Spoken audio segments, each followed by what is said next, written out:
The president also tweeting today about another firing, one he believes was long overdue. The attorney for Peter Strzok says the FBI fired the special agent Friday over anti-Trump texts he sent to his former lover, also at the FBI, during the 2016 campaign. This as the prosecution rests in the trial of Trump's former campaign chairman. Chief Intelligence Correspondent Catherine Herridge has our report from Alexandria, Virginia. There's simply no evidence of bias in my professional actions. FBI agent Peter Strzok, who was kicked off special counsel Robert Mueller's Russia probe for anti-Trump texts, was officially fired by the FBI Friday afternoon. Along with his former colleague and lover, FBI lawyer Lisa Page, the two exchanged thousands of texts where they criticized candidate Trump and his supporters.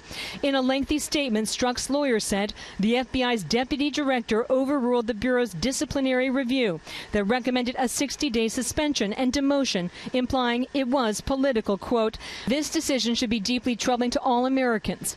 A lengthy investigation and multiple rounds of congressional testimony failed to produce a shred of evidence that Special Agent Strzok's personal views ever affected his work."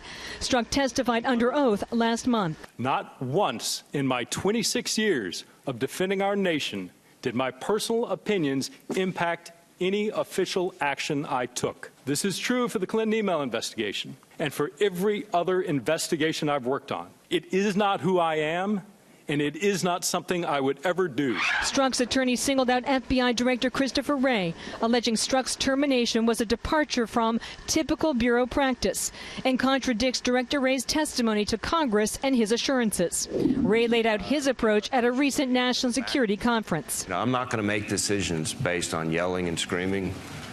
I'm going to make decisions based on the process. In a series of tweets, the president emphasized Strzok was a decision maker in the FBI's Russia and Clinton email cases. Just fired agent Strzok, formerly of the FBI, was in charge of the crooked Hillary Clinton sham investigation, he tweeted. It was a total fraud on the American public and should be properly redone. Though the attorney general recused himself from the Russia probe, a senior House Republican told Fox he can still take action. Name an individual, perhaps a U.S. attorney or even a retired U.S. attorney, to investigate this agency, to have full access, to have subpoena authority, and to get to the bottom and the top of all of this past misconduct. The FBI declined to comment today on Strzok's termination, which is standard because the Bureau doesn't publicly discuss personnel matters, Brett. And you're at the federal courthouse there in Alexandria, where the Paul Manafort trial taking place. Some movement today. Well, that's right, Brett. Just over an hour ago, the prosecution rested its case after calling two final witnesses, including a Treasury Department official who took the stand for a second time and testified that Paul Manafort and his business partner Rick Gates, the government star witness, never filed paperwork to document the foreign bank accounts for their company.